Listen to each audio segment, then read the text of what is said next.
Well. Mitch McConnell, he actually released a picture.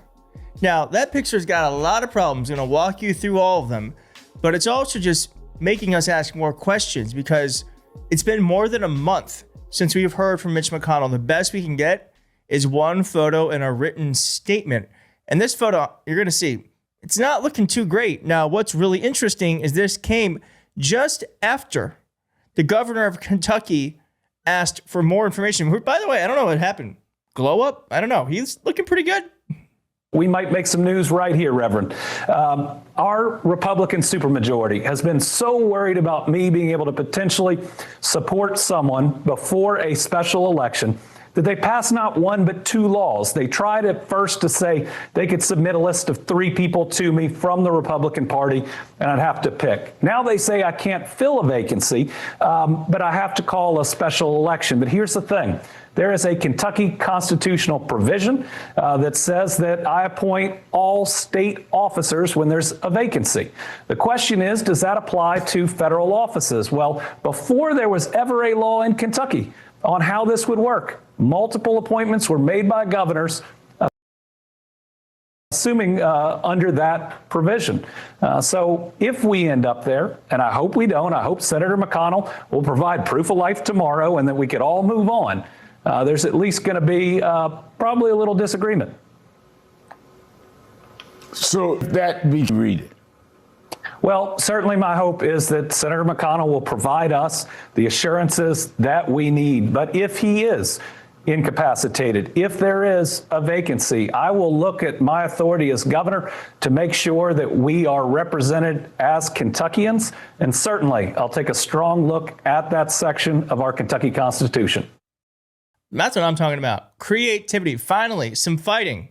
Now, I know folks wanted the governor to just call for a special election and play his hand, but I gotta admit, I don't know if that was the best idea. Do we really want them to have a special election and fill the seat faster? Is it not better that Mitch McConnell's incapacitated, not voting now? As I said, interestingly, after the governor threatened this, literally hours after the governor threatened, hey, if you don't get to fixing something, I'm going to fix it for you. I'm going to call and say we're filling this seat with a Democrat, and that's going to cause a huge upset.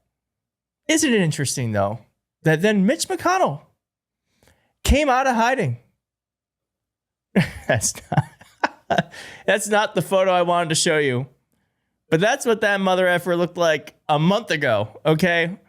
And now, where is he? Where are you, Mitch? This is him now.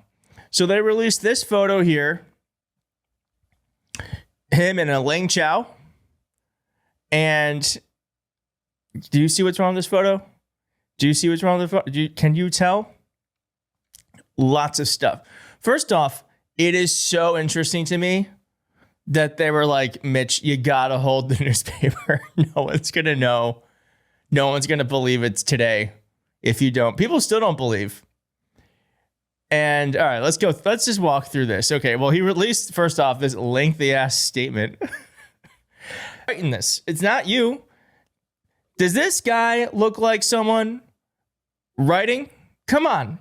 Like Britney Spears didn't sing her own song. Maybe she sung them. She certainly didn't write them. Mitch McConnell's not writing his own statements. We're questioning after noticing what looked like distorted fingers that were warped. Now those parts were cropped out. So very interestingly, originally in that statement, it's not even there anymore.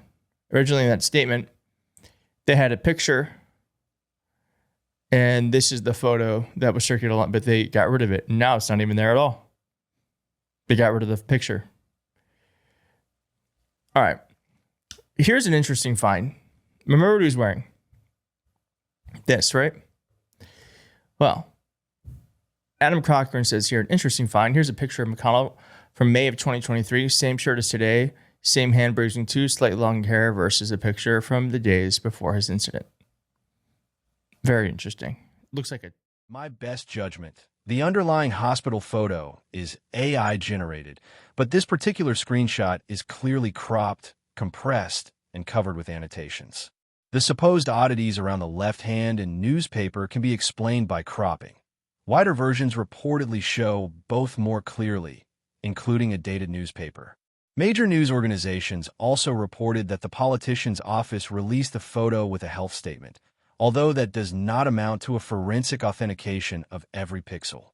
There is a different viral hospital image, showing a man surrounded by tube that is not the same photograph as the one in your screenshot. So my conclusion is likely not real photograph that has been cropped or edited for social media, not a fully AI-created image. The original high-resolution file and metadata would be needed for certainty.